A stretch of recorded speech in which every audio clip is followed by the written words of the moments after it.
In the heart of Ethiopia, nestled amidst the rugged beauty of the Lasta Mountains, there exists a town that seems to have been carved out of a dream. Welcome to Lalibela. Too many Ethiopian Orthodox Christians. Lalibela is more than just a town, it's a second Jerusalem. Every year, thousands of Ethiopian Orthodox Christians make the arduous journey to Lalibela to walk in the footsteps of saints, monarchs, and visionaries. Ethiopian architecture has always made extensive use of wood, and this was mirrored in the design of the churches. When you enter the churches, you can still feel the echoes of centuries of worship.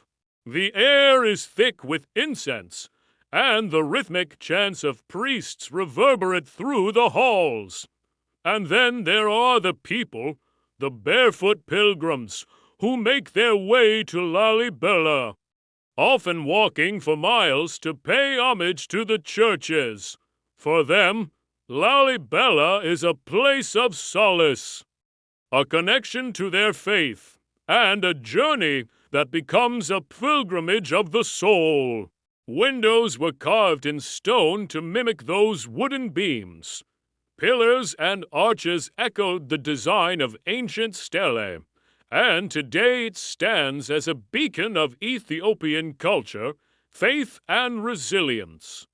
And the interiors were often decorated with intricate wood carvings as well.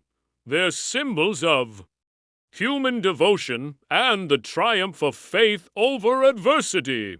Carved out of solid rock, they whisper tales of a bygone era and remind us of the enduring power of belief. If you ever have the chance to visit, go with an open heart and a sense of wonder. You'll be stepping into a world that seems frozen in time, where the ancient past and the vibrant present coexist in perfect harmony. So, when you hear the call to experience the magic of Lalibela, answer it. Journey to this remarkable town and let its spirit touch your soul. For in the heart of Ethiopia, Lalibela awaits. They come to experience the magic of a place where faith and history intertwine to create a spectacle that seems almost otherworldly. But how did this remarkable town come to be? The origins of Lalibela are deeply entwined with the very fabric of Ethiopian Christianity. Let's travel back in time to the late 12th century when the Zag king, Jeber Meskel Lalibela, ruled over the kingdom of Ethiopia, believed to be the largest monolithic church in the world. Its soaring pillars and intricate carvings tell the story of the birth of Christ. But the jewel in the crown is the Beit Georgis, or the Church of St. George, shaped like a cross. This church, inspired by a heavenly vision seen by King Lalibela, is perhaps the most iconic symbol of the town. What is truly remarkable is that all 11 churches were built in such a way that they mirror the layout of Jerusalem, complete with symbolic landmarks, like the Jordan River. Some scholars believe this was a response to the 1187 fall of Jerusalem to Muslim forces, an attempt to preserve the Christian sanctity of the city by recreating it on Ethiopian soil. Legend has it that one night King Lalibela had a divine vision. He was transported to the Holy Land and shown the magnificent city of Jerusalem. And when he awoke from his slumber, he received a divine mission. Christ himself had chosen him to recreate a new Jerusalem in Ethiopia, a place where the spirit of the Holy Land could live on.